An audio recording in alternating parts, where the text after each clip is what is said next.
खुदावंद आपके साथ हो।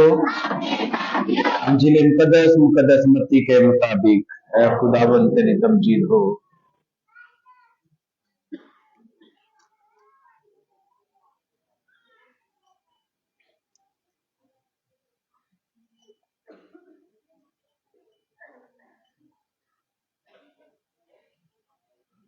उसका 25वां बाब 31वीं आयत से लेकर 46वीं आयत तक।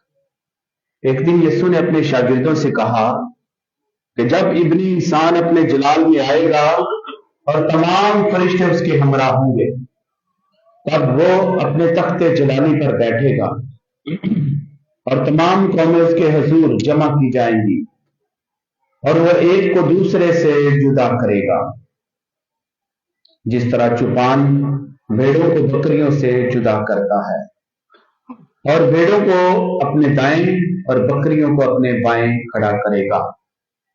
तब बादशाह उससे जो उसके दाएं होंगे कहेगा, आओ मेरे बाप के मुबारक लोगों, जो बादशाही बनाए आलम से तुम्हारे लिए तैयार की गई है, उसे मेरास में लो। क्योंकि मैं भूखा था और तुमने मुझे खाने को दिया, मैं प्यासा था और तुमने मुझे पीने को दिया, मैं परदेसी था और तुमने मेरी खातिरदारी की, नंगा था और तुमने मुझे पहनाया, बीमार था और तुमने मेरी इयादत की, कैद में था और तुम मेरे पास आए। तब रास्तबाज उसके जवाब में कहेंगे, ऐ खुदावंद, कब हमने तुझे भूखा देखा और खाने को दिया, और प्यासा देखा और पीने को दिया? कब हमने तुझे परदेसी देखा और खातिरदारी की, या नंगा देखा और पहनाया? या कब हम तुझे बीमार या कैद में देखकर तेरे पास आए? बादशाह जवाब में उनसे कहेगा, मैं तुमसे सच कहता हूं, क्योंकि तुमने मेरे इन सब से छोटे भाइयों में से किसी एक के साथ ऐसा किया तो मेरे ही साथ किया। वो उनसे भी जो उसके बाएं होंगे कहेगा, ऐ मलाउनो, मेरे सामने से उस दायरी आग में चले जाओ जो शैतान और उसके फरिश्तों के लिए तैयार की गई है।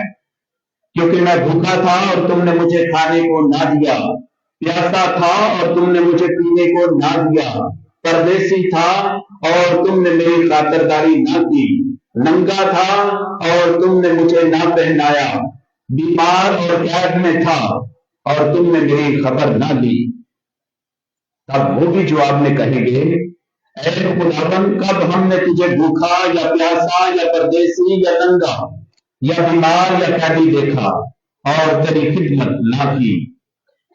तब वो इनके जवाब में कहेगा, मैं तुमसे सच कहता हूं कि चूंकि तुमने इन छोटों में से किसी एक के साथ ना किया तो मेरे साथ भी ना किया।